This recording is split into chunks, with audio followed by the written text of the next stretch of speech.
Hello guys! Alam kong late na ako dito no sa pagkikipagchismisan sa inyo. Late na ako. Panis na ako sa chismisang hiwalayan ng Bea at Doms. So, intindihin nyo na lang, syempre yung vlogger nyo dito, Bisaya. So, yun na nga, wala ng paligoy-ligoy pa, diretsahan na tayo kasi syempre gabi na, tulog ng kapitbahay ko. Meron kasi akong tinanong about doon sa mga etos nilang dalawa.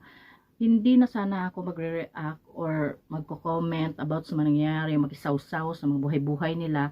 Pero kasi hindi ako makatulog, char. Hindi naman sa hindi ako makatulog. Parang yun at yun ulit ang nakikita ko kasi kaya hindi pwedeng hindi ako mangialam kasi pakialamera nga naman ako. So ayun, balik tayo sa kanilang dalawa no. At hindi naman to issue sa akin at hindi naman siguro issue sa inyo dahil mga issuesera din naman kayo. May tinanong ako about doon sa prenuptial agreement. Sabi ko sa isang guy na kung sakali sa kanya yun i-offer or i-perma na magkaroon sila ng prenuptial agreement kagaya ng mga nababasa ko, hindi ko magawa to, nababasa ko to sa mga Facebook page or kung saan-saan pa dyan. Ang sabi nung guy na tinanong ko na hindi daw siya peperma at hindi na lang daw siya magpapakasal. Hindi dahil sa kayamanan, kundi dahil para sa kanya, parang insulto daw yun sa pagkatao niya. Na bakit kailangan daw pumirma ng prenuptial agreement kung ang dalawang tao daw na nagmamahalan is hindi naman kailangan magpirmahan ng prenuptial agreement dahil kung anong meron ka, syempre willing kang i-share yun sa taong mahal mo. Kasi nga nagmamahalan nga kayo. Yun yung sagot niya sa tanong ko. So, para sa akin, hindi ko rin loading. Hindi ko rin alam kasi hindi naman ako mayaman, no? Pero kung papipirmahin ako ng prenuptial agreement, kasi iba-iba naman ang tao, siya ayaw niya pumirma. Siguro ako, pipirma ako. Kasi day by day, pag magkasama kayo ng partner mo, kahit naman may prenuptial agreement kayo, kung maipakita mo naman sa kanya, mapatunayan mo sa kanya na totoo ang hangarin mo at hindi lang pera-pera ang laban, pwede naman yung magbago, no? Pwede naman siguro,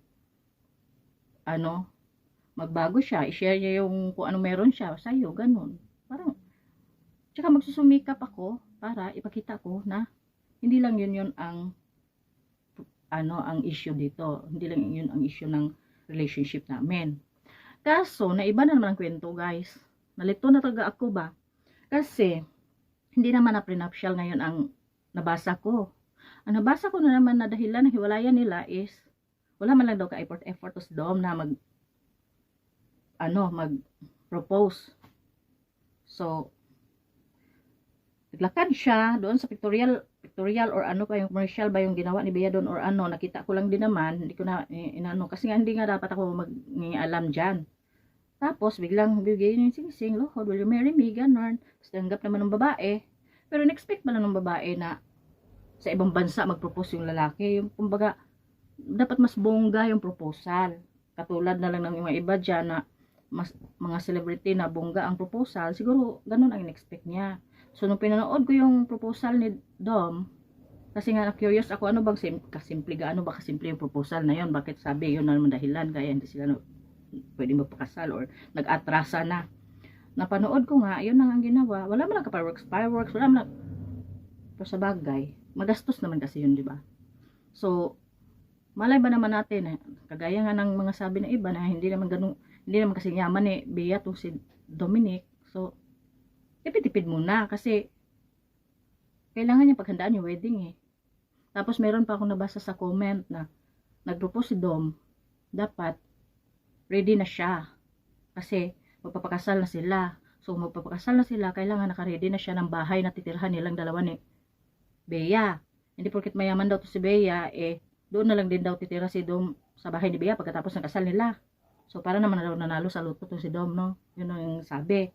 So, baka ngayon, ako naman ibabash nyo. Yun ang nabasa ko, ha? Taruhin ko lang na yun ang nabasa ko. So, ngayon naman, iba na naman yung nakita ko kanina. Iba na naman napanood ko kanina. Iba na naman nabasa ko kanina.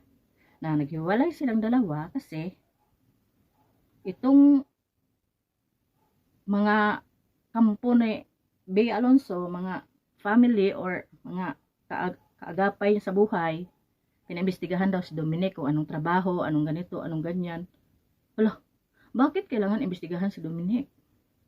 Kung anong background? Hindi ba sila magkakilala sa loob ng 2 taon? 2 taon na ba sila? Or more than 2 years na ang relationship nila? Hindi ba sila nagkakilala nun? Para kailangan imbestigahan? So, parang, naloka ako dun ba? Naloka ako sa mga nabasa ko, kaya kailangan ko na talaga mangingalam dito or mag-react sa mga reaction, mga, syempre, tao lang din naman ako, no? Pwede naman din siguro ako mag-react, no? Kung anong mga nangyayari sa kanila, no?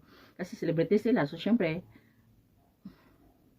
consider na yung mga pakialamera sa paligid nila. So, isa na ako doon. So, parang, siguro kasi, pasok si Bea, no, sa top 5 richest celebrity in the country.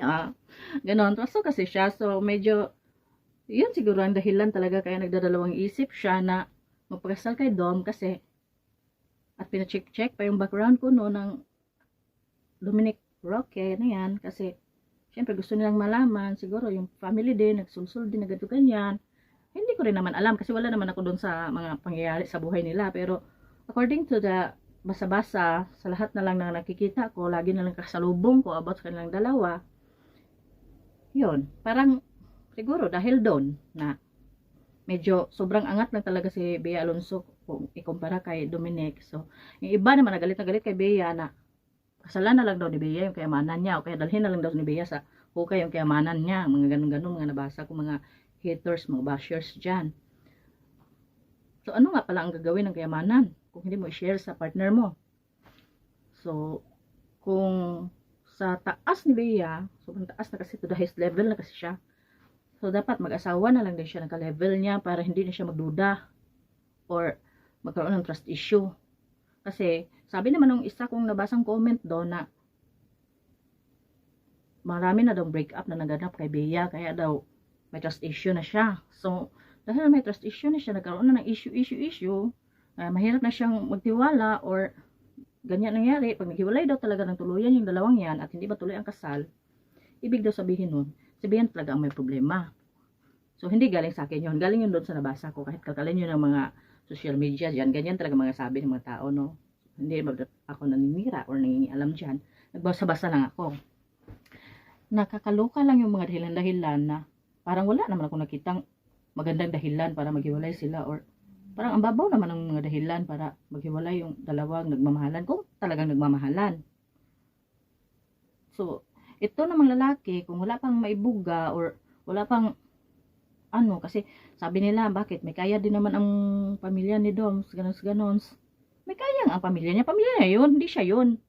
So, kailangan pa Dom, bata ka pa naman, kailangan mo pang pantayan kung anong meron si Bea Alonzo, no? Para, or, kung hindi talaga kayo, kasi nag-break na kayo ngayon, okay na yun.